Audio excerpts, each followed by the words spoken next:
사도행전 3장, 그 사람이 베드로와 요한을 붙잡고 있을 때 모든 백성이 크게 놀라 솔로몬의 행각이라 불리는 곳으로 달려와 그들에게 몰려들었습니다.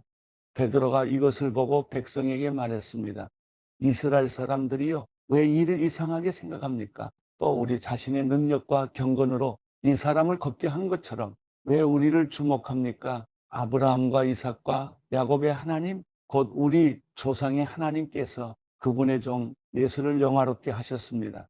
그러나 여러분은 일찍이 그를 넘겨주었고 빌라도가 놓아주기로 판결했음에도 당신들은 빌라도 앞에서 그것을 부인했습니다.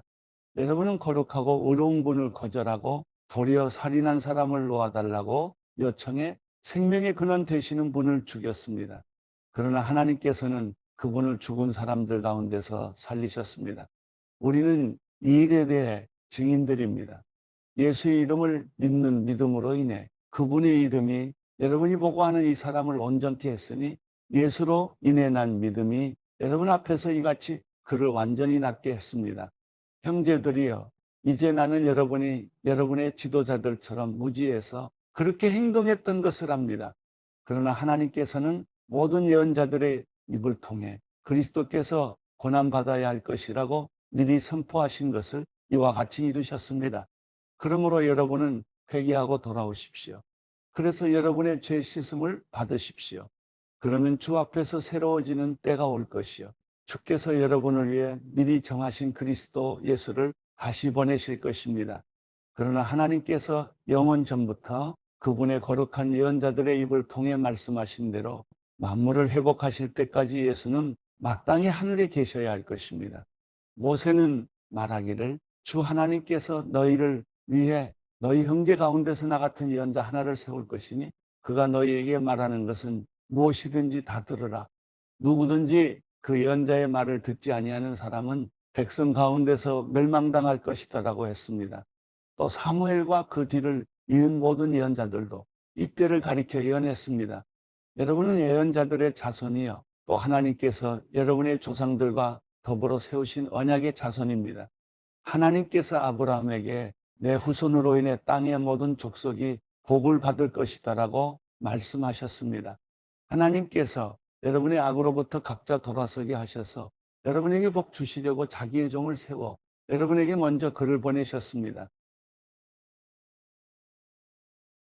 사도행전 4장, 베드로와 요한이 사람들에게 말하고 있는데 제사장들과 성전 경비대장과 사두개파 사람들이 나타났습니다. 그들은 두 사도가 사람들을 가르치며 예수를 들어 죽은 사람의 부활을 전파하는 것 때문에 심기감 없이 불편했습니다. 그들은 베드로와 요한을 붙잡았습니다. 그런데 그때가 이미 저녁이었기 때문에 다음 날까지 감옥에 가둬놓았습니다. 그러나 사도들의 말씀을 들은 많은 사람들이 믿게 됐고 그리하여 믿게 된 남자의 수가 5천 명쯤으로 늘어났습니다. 이튿날 통치자들과 장로들과 율법학자들이 예루살렘에 모였습니다. 거기에는 대제사장 안나스가 있었고 가야바, 요한, 알렉산더와 대제사장 가문의 사람들도 있었습니다. 그들은 베드로와 요한을 앞에 세워놓고 너희가 무슨 권세와 누구의 이름으로 이런 일을 했느냐라고 신문하기 시작했습니다. 그때 베드로가 성령이 충만해 그들에게 말했습니다.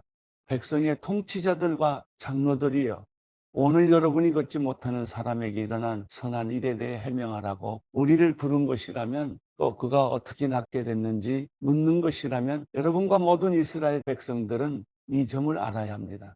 이 사람이 다 나와서 여러분 앞에 서게 된 것은 여러분이 십자가에 못 박았지만 하나님께서 죽은 사람들 가운데서 다시 살리신 나사렛 예수 그리스도의 이름으로 된 것입니다. 이 예수는 건축자들이 버린 돌이지만 진모퉁이의 머릿돌이 되셨습니다. 예수 외에 다른 어느 누구에게서도 구원을 받을 수 없습니다. 하나님께서는 하늘 아래 우리가 구원받을 만한 다른 이름을 우리에게 주신 일이 없기 때문입니다. 그들은 베드로와 요한이 아무런 교육도 받지 않은 평범한 사람인 줄 알았는데 그렇듯 용기 있게 말하는 것을 보고 놀라지 않을 수 없었습니다. 그러고는 비로소 그들이 과거에 예수와 내내 함께 있던 사람인 줄 알게 됐습니다. 게다가 병이 나은 사람이 두 사도 곁에 서 있는 것을 보니 더 이상 할 말이 없었습니다. 그래서 그들은 그 사람들을 공회 밖으로 나가도록 명령하고 함께 의논했습니다. 그들이 서로 물었습니다. 이 사람들을 어떻게 할까요? 그들이 대단한 기적을 행했다는 사실을 예루살렘에 사는 모든 사람들이 알고 있고 우리도 그것을 부인할 수는 없습니다. 어쨌든 이 일이 백성들 사이에 더 이상 퍼져나가지 않도록 하려면 이 사람들에게 어느 누구에게도 예수 이름으로 말하지 말라고 경고해야 합니다. 그러고 나서 그들은 베드로와 요한을 다시 불러들여 절대로 예수의 이름으로 말하거나 가르치지 말라고 명령했습니다. 그러나 베드로와 요한이 대답했습니다. 하나님의 말씀보다 당신들의 말에 순종하는 것이 하나님 보시기에 옳은지 스스로 판단해 보십시오. 우리는 보고 들은 것을 말하지 않을 수 없습니다. 그들은 사도들을 다시금 협박하고 나서야 겨우 풀어주었습니다. 그들이 사도들을 처벌할 수 없었던 것은 모든 사람들이 그 일어난 일로 인해 하나님을 찬양하고 있었기 때문입니다. 이 기적으로 병이 나은 그 사람은 40살이 넘은 사람이었습니다. 베드로와 요한도 풀려나자마자 자기 동료들에게 돌아가 대제사장들과 장로들이 한 말을 모두 전해주었습니다. 그들은 이 말을 듣고 함께 소리 높여 하나님께 기도했습니다. 주여, 주께서는 하늘과 땅과 바다와 그 안에 있는 모든 것을 지으신 분이십니다. 주께서는 주의 종 우리 조상 다윗의 입을 통해 성령으로 말씀하셨습니다. 어째서 민족들이 분노하며 사람들이 헛된 음모를 꾸미는가? 세상의 왕들이 일어나고 통치자들이 함께 모여 주와 그분의 그리스도를 대항하고 있구나. 그런데 정말 헤롯 안티파스와 본디오 빌라도가 주께서 기름 부으신 거룩한 종 예수를 반대하며 음모를 꾸미려고 이방 사람들과 이스라엘 백성들을 이 성에서 만났던 것입니다.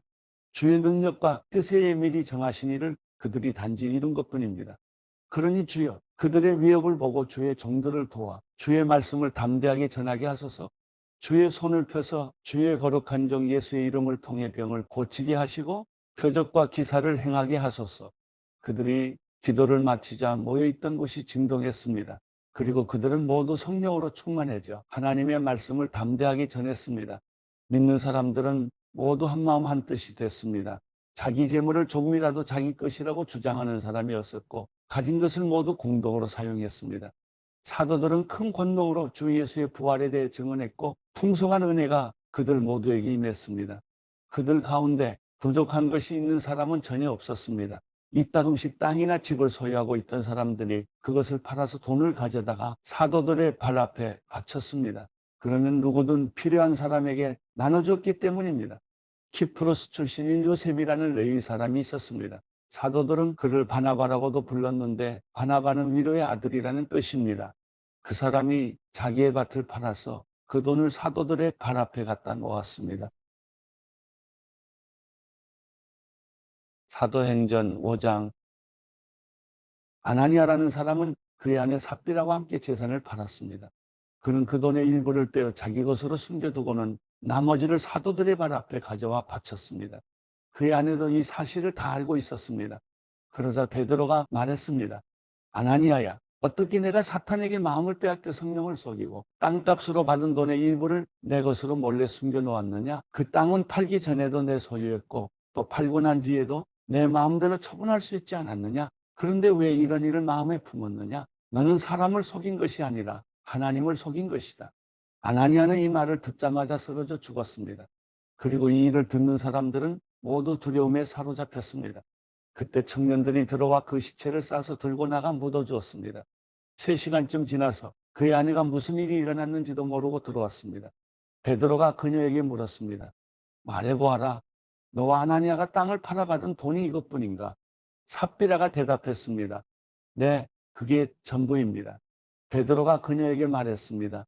너희가 어째서 서로 짜고 주의 영을 시험하려고 하느냐? 봐라. 내 남편을 묻은 사람들이 문 앞에 있으니 이번에는 너를 내고 나갈 것이다.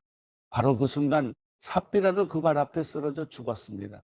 그러자 청년들이 들어와 그가 죽은 것을 보고는 메고 나가 그 남편 곁에 묻었습니다. 온 교회와 이 일에 대해 소문을 들은 모든 사람들은 큰 두려움에 사로잡혔습니다. 사도들은 사람들 가운데 많은 기적들과 표적들을 일으켰습니다. 그리고 믿는 사람들은 모두 한 마음으로 솔로몬 행각에 모이곤 했습니다. 다른 사람들은 감히 그 모임에 끼어들지 못했습니다. 그러나 백성들 사이에서는 그들에 대한 칭찬이 자자했습니다. 더욱이 남녀할 것 없이 점점 더 많은 사람들이 주를 믿게 돼 그 수가 늘어났습니다. 심지어 사람들은 베드로가 지나갈 때 혹시 그의 그림자라도 덮일까 해서 들것과 자리의 환자들을 눕힌 채 거리로 데리고 나왔습니다. 예루살렘 근처의 마을에서도 많은 사람들이 환자들과 더러운 귀신에 시달리는 사람들을 데리고 모여들었고 그들도 모두 고침을 받았습니다. 그러자 대제사장과 그와 한패인 사두개파의 당원들은 모두 시기하는 마음이 가득해서 들고 일어나 사도들을 잡아다가 감옥에 가두었습니다. 그러나 그날 밤 주의 천사가 감옥 문을 열고 사도들을 밖으로 데리고 나오며 말했습니다. 가라, 성전에 서서 백성들에게 이 새 생명의 말씀을 모두 전하라. 이 말을 듣고 그들은 이른 아침 성전으로 들어가 사람들을 가르치기 시작했습니다. 그때 대제사장과 그 일행이 도착해 공회와 이스라엘 자손의 모든 장로들을 소집하고 감옥에 사람을 보내 사도들을 데려오게 했습니다. 그러나 경비병들이 감옥에 도착해 보니 그들은 온데간데 없었습니다. 그들이 돌아와 이렇게 보고했습니다. 감옥문은 단단히 잠겨 있었고 간수들도 문마다 서 있었습니다. 그런데 문을 열어보니 안에 아무도 없었습니다. 이 말을 듣고 성전 경비대장과 대제사장들은 당황해 이러다가 또 어떤 일이 생기게 될까 걱정했습니다. 그때 누군가 들어오더니 말했습니다. 보십시오. 감옥에 가둔 그 사람들이 성전에 서서 사람들을 가르치고 있습니다. 그러자 경비대장은 부하들과 함께 나가서 사도들을 잡아왔습니다. 그러나 강제로 끌고 오지 않았는데 그것은 사람들이 자기들에게 돌을 던질까 겁이 났기 때문입니다. 그들은 사도들을 데려다가 대제사장의 신문을 받도록 공의 앞에 세웠습니다. 대제사장이 말했습니다. 우리가 예수의 이름으로 가르치지 말라고 단단히 주의를 주지 않았느냐? 그런데 너희는 온 예루살렘을 너희 가르침으로 가득 채우고 이 사람의 피에 대한 책임을 우리에게 뒤집어 씌우려고 하는구나.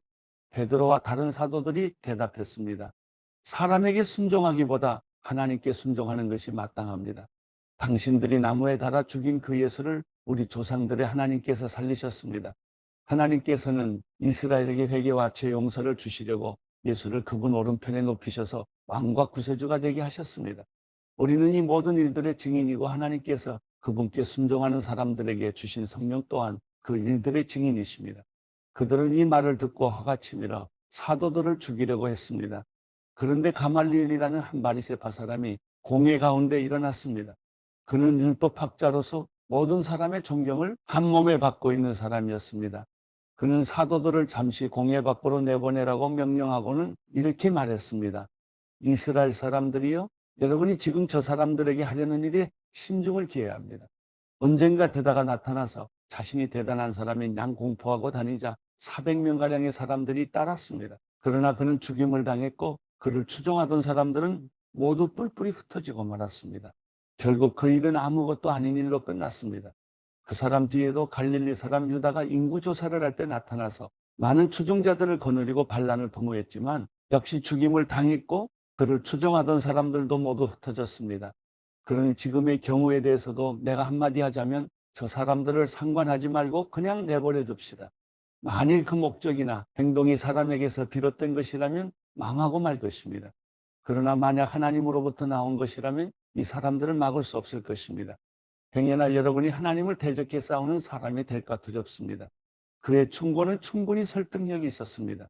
그들은 사도들을 안으로 들여 채찍질을 하고는 예수의 이름으로 말하지 말라고 명령하고는 풀어주었습니다. 사도들은 예수 이름을 위해 모욕당하는 것이 합당하다고 생각하고는 기뻐하며 공회를 떠났습니다. 그들은 날마다 성전에서 또 집집마다 다니면서 예수께서 그리스도라고 가르치고 선포하기를 쉬지 않았습니다. 사도행전 6장. 이 무렵 제자들의 수는 점점 늘어났습니다. 그때 그들 가운데 그리스파 유대 사람들이 히브리파 유대 사람들에 대해 불평이 생겼습니다. 매일 음식을 분배받는 일에서 그리스파 유대 사람 과부들이 빠졌기 때문입니다. 그리하여 12사도들은 제자들을 모두 불러놓고 말했습니다. 우리가 음식을 분배하는 일로 인해 하나님의 말씀 가르치는 사역을 소홀히 여기는 것은 옳지 않습니다. 형제들이요, 여러분 가운데 성령과 지혜가 충만하다고 알려진 사람 7명을 뽑으십시오. 그러는 이 임무는 그들에게 맡기고 우리는 기도하고 말씀을 가르치는 일에 온 힘을 기울이겠습니다. 모든 사람들이 이 제안을 기쁘게 받아들였습니다. 그들은 믿음과 성령이 충만한 사람 스데반과 빌립, 프로고로, 니가노르, 디몬, 바메나, 유대교로 개종한 안디옥 사람 니골라를 뽑았습니다. 그들은 이 사람들을 사도들 앞에 세웠고 사도들은 그 사람들 머리 위에 손을 얹고 기도했습니다. 이렇게 해서 하나님의 말씀은 계속 널리 퍼져나갔으며 이로써 예루살렘에 있는 제자들의 수도 많이 늘었고 더욱이 수많은 제사장들도 이 믿음에 순종하게 됐습니다.